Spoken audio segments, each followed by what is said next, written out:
Hi, in this Guidance Department Video Assistance series, this video is designed for juniors and provides a Naviance overview of its uses. So in this video, we'll provide, again, an overview of Naviance account for an 11th grader, links directly available off of Naviance, where someone can access their grade point average, how to perform a college search, and what a college profile looks like on Naviance. So the first step is to log into your Naviance account. So you want to go to our school website, essexnorthshore.org, and then click on Families, and then Naviance. And for students, their login credentials should be their school email. So the first name, period, last name, at eths.education.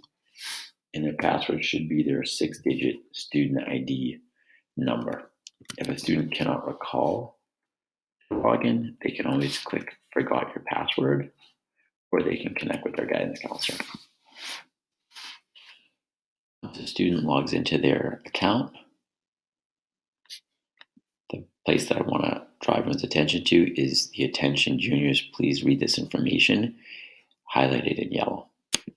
When you click on that, it provides you with information that we feel like is helpful for students at this point in time. We provide students with just a real general post-high school planning timeline of things they should be doing between now and June. And the main one to highlight is this first one, to have an individual conversation with your guidance counselor, just to help us get some idea of what you might be thinking.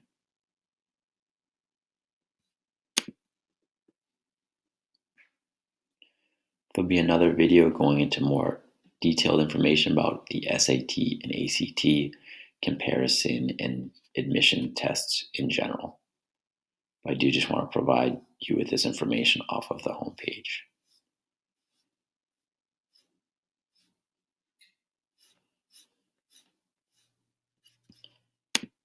The other thing directly off the homepage, if you scroll to the bottom and click View All from My School, we'll provide you with a list of links to websites we feel like is really valuable for students to have instant access to.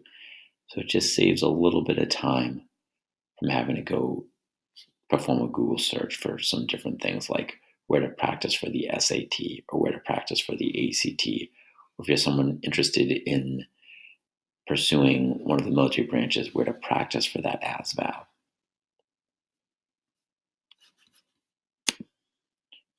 Most students in high school are interested and eager to find out what their grade point average is. That you can access off of your Naviance website. Please keep in mind that this GPA is a weighted GPA and consists at this time of only your freshman and sophomore year grades. So that can be accessed by clicking About Me and My Account. If you scroll to the bottom, you'll see under Academic, your GPA and weighted GPA.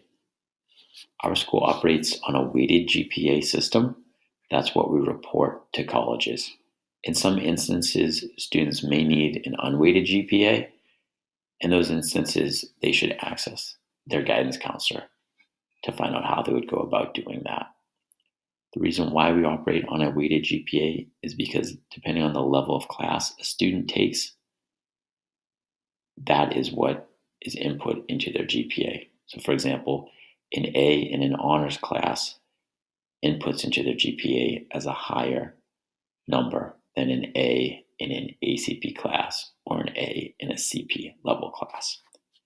At this time, we do not offer class ranks for juniors.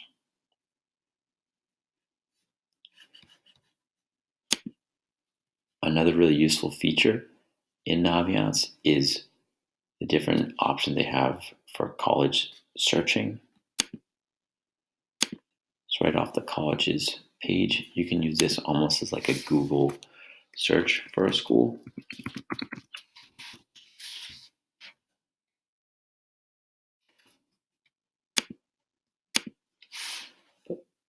it also offers different search opportunities.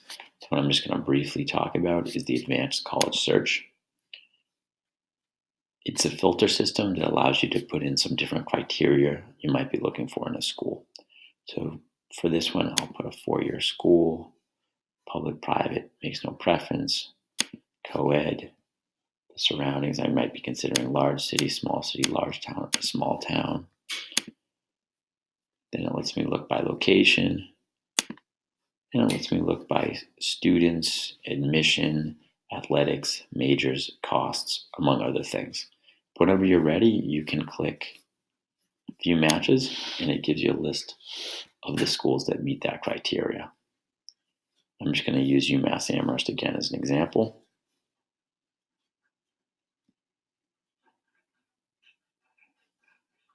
When you click on the school,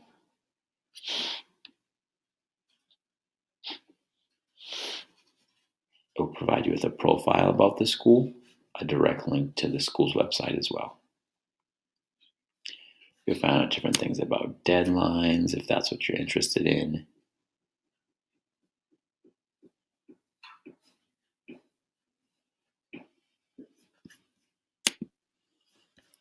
You can find information about student life, costs, things like that. But a really valuable thing to look at is how you might compare against other students from our school that have applied to UMass Amherst in years past. So if you click on compare me with students from my high school, it's comparing you to students who have historically applied to UMass Amherst and reported to us that they applied to UMass Amherst and whether or not they got into the school. Once you have SAT scores, those will be input into the system as well. So this is telling me that the average GPA accepted by UMass Amherst was 3.78 from our school. And this is what my GPA is. The average SAT score accepted by UMass Amherst is 1152, and this is what my SAT score happens to be. Another great way to look at this is by clicking on admissions. And again, you'll get a look at historically the number of students that may have applied to some schools and how they fared.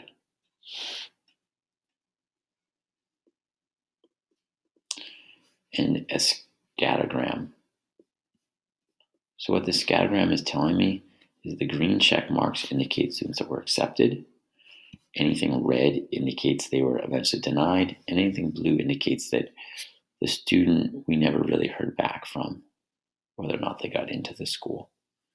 If you put your cursor on the different green check marks, you'll get to see what their GPA was. And again, that's a weighted GPA and what their SAT scores were.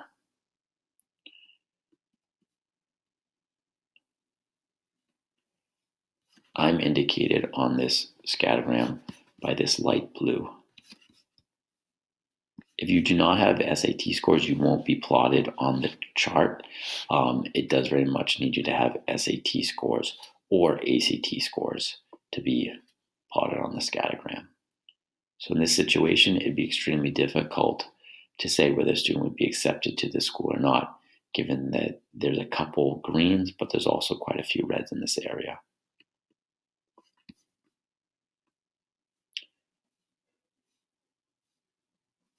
Thank you very much for taking the time to look at this video. I hope it was helpful.